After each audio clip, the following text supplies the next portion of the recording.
Welcome back to our channel. We have recently completed our Central Asia trip covering Kazakhstan, Kyrgyzstan, Uzbekistan and Tajikistan. In today's video, we are sharing with you the visa information for each of these countries.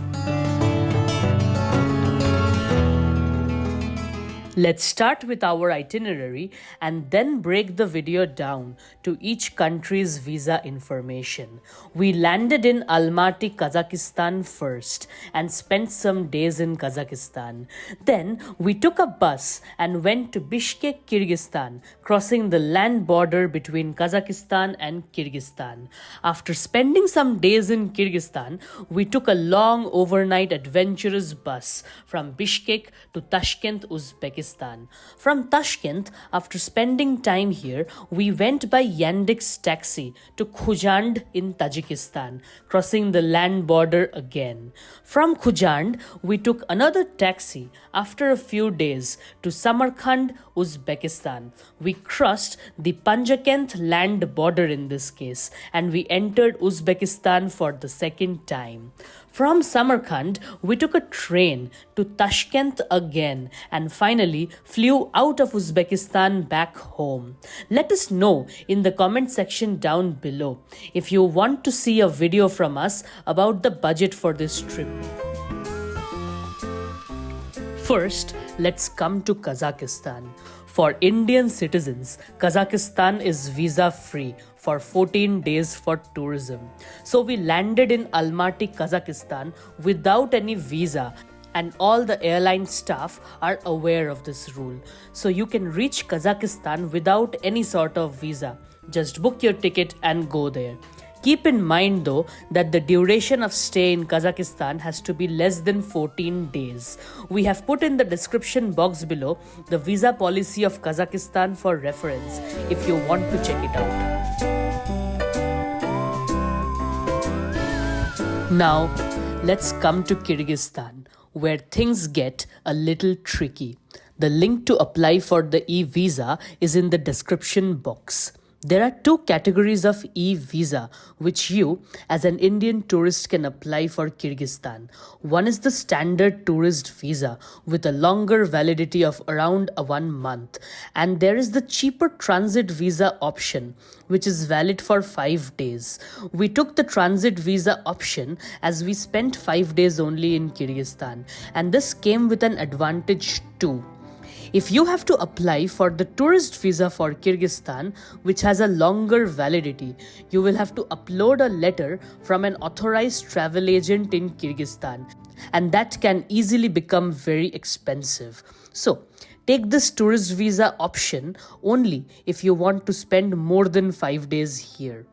If, like us, you are spending less than 5 days in Kyrgyzstan, our recommendation is to apply for the transit visa. The transit visa costs only $25 and you do not need to upload any travel agent's letter in this case. We use the transit visa as well to cross the land borders in Kyrgyzstan. We entered Kyrgyzstan from Kazakhstan by land and also left Kyrgyzstan by land border in a bus. But there is a trick to keep in mind while applying for the transit visa. The visa portal asks for flight tickets in and out of Kyrgyzstan. If you do not submit a flight ticket, the portal will return the visa application, asking you to correct the application by attaching the flight ticket copy. We had submitted dummy flight tickets into Bishkek and then out of Bishkek as well. Once we made this submission, we received the transit visa. Do not worry, this is just their system's behavior. In reality, you can easily cross land borders with transit visa. There is a lot of wrong information online saying that with a transit visa, you cannot cross land borders. But have a look at our vlogs. The playlist is in the description box. It was so easy for us. The transit visa, although, takes almost 4 weeks to come, and by then your dummy tickets will expire as well. But do not worry, you will still get the visa. It's just that the system behaves in this strange way. Of course, if your itinerary is such that you do have a flight ticket out of Kyrgyzstan, then do submit that. The point is, take the cheaper transit visa option, which has less hassles if your stay is less than 5 days in Kyrgyzstan.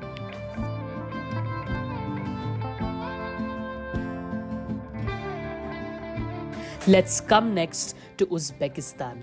Uzbekistan e-visa is extremely easy and you get it in just one day. You can get a single entry or a double entry e-visa based on your itinerary. We took the double entry e-visa of Uzbekistan for around $36. Uzbekistan felt like the cheapest country out of all the 4 Central Asian countries we went to. The link to apply is in the description box below. While exiting from Uzbekistan, the immigration officer sometimes asks for your hotel registration document. Make sure you collect this document during checkout from your hotel. It is mandatory for all hotels to register you. Finally, let's come to the Tajikistan e-visa. You just need your passport to apply for this e-visa. It costs around $25 and you get it in just one day. It is extremely easy to get this visa and land border crossing was easy as well. Don't worry if your visa comes without a photograph in the photo section of the e-visa. It is very normal for Tajikistan.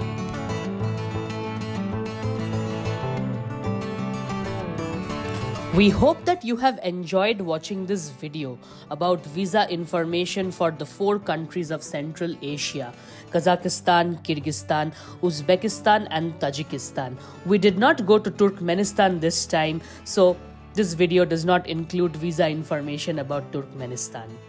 We also hope that you enjoy watching rest of our videos from the Central Asia playlist. Thank you for supporting us and we hope to see you in our next vlogs.